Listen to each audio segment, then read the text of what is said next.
Physical and health education is typically the course that most just want to call in. They played outside, I've got my children on a sports team, we're good to go. But what if there was something about this course that we were missing?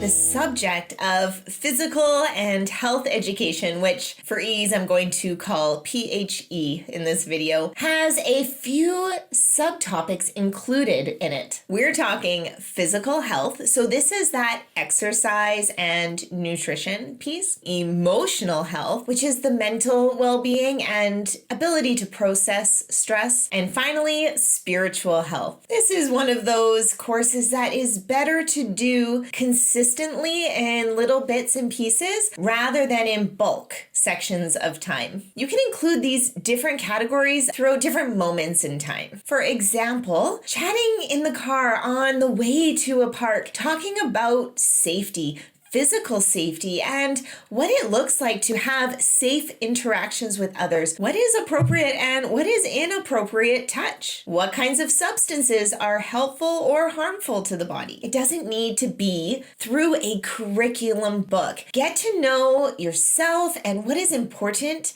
that you value to instill in your children in these areas, and then teach that in a way that makes sense for you and your family. Teach how you want to, and in the way that your children are going to respond well. Allow the way that you teach to be a natural extension of your family values. So what is the purpose of making sure that this subject area of physical and health education is included in our children's homeschool learning experience? The whole purpose is to really foster the development of that connection within ourselves so that we can then connect with the divine and connect with others. We need to know how to listen to ourselves, our bodies, our intuition, how to understand and trust ourselves when we get that gut instinct about something. It is not just about getting outside every day, though that is important. It's about understanding why it is beneficial to have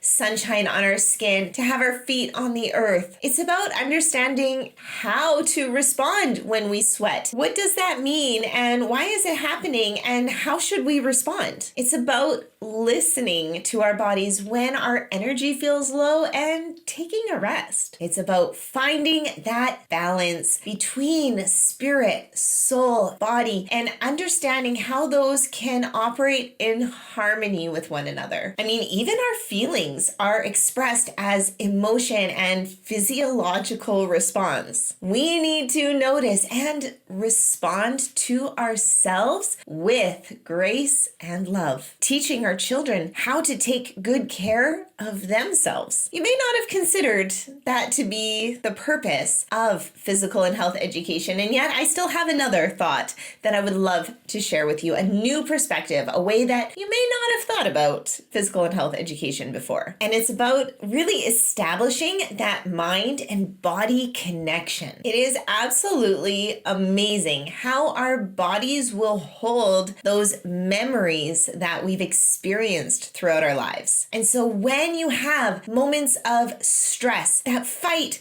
or flight reaction, what do we do with that moment? So many of us have learned to just bury it, suppress it, forget about it, move on. But this is actually a way to store trauma in our bodies, and we do not want to pass this on to our children. We do not want them to hold on to something that they found stressful and to carry that into adulthood. Now we know better. Now we know that these things can be processed and move through and out. Now we know about how important it is to experience that full range of emotion and to really acknowledge, accept that this is happening, and then to allow that to move through. And an important piece that I have found is the physical component. Yes, it is so good to mentally and cognitively process what just happened, emotionally process events, but what happens if we get stuck in the cycle of thinking about it and looping and looping? We need to allow that to move out,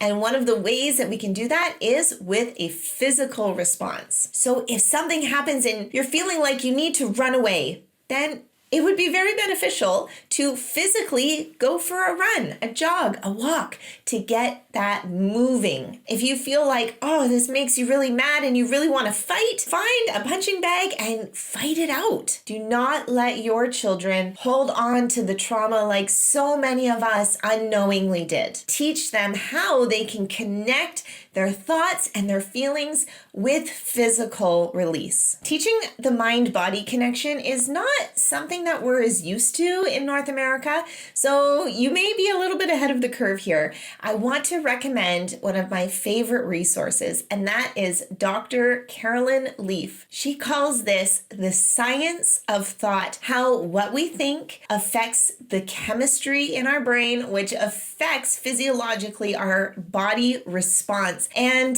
this is basically the same thing as mind renewal or even the placebo effect. So if you are looking for more resources on the mind-body connection, I highly recommend Dr. Carolyn Leaf. And if you are wondering, okay, this is great, but how do I make sure that I am hitting these different points? How do I know what to include, how to plan for this, or how to log this after it's happened so that I can show the Ministry of Education that I did it? Well, I created something for you for this moment. This doesn't need to be a problem anymore. I've got you covered. I've created a subject management system workflow. This is a visual representation of all of the subject areas and what is covered under those subject areas. Then there are also sections for you to plan for your child what the big idea is that you're trying to get across here, what kind of resources you are wanting to include, and how you want to go about including this subject into your year. Freedom and flexibility are super important to me, so I have created this in a way that you can use as a pre-planning approach to the start of your year, or even as a reverse planner to write down what actually got done. If you are interested in learning more about this workflow, then you can go ahead and click the link in the description box below, homeschoolteachingsimplified.com/subject-management-system.